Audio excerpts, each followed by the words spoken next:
What secret are you currently hiding from someone that you're willing to share with strangers? My husband has really large feet, large enough that there are only a few places I can buy him shoes. And since the in-person place near me closed down, they're pretty much all online. All this to say, his shoes are very expensive. He also grew up financially struggling. Like the kitchen floor was his bedroom living in hardship.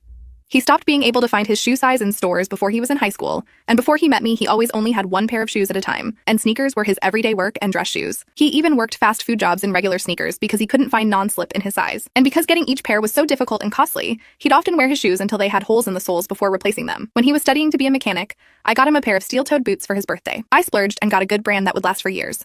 He recognized the brand immediately and knew what they sold for, and he demanded I return them. He was planning on squeezing into cheaper, smaller boots and dealing with it. So I lied and said I had bought them months before during a sale. I told him I got them at 40% off, then signed up for all their stuff for an additional 20% off. I paid full price. I've bought him sale shoes several times since then.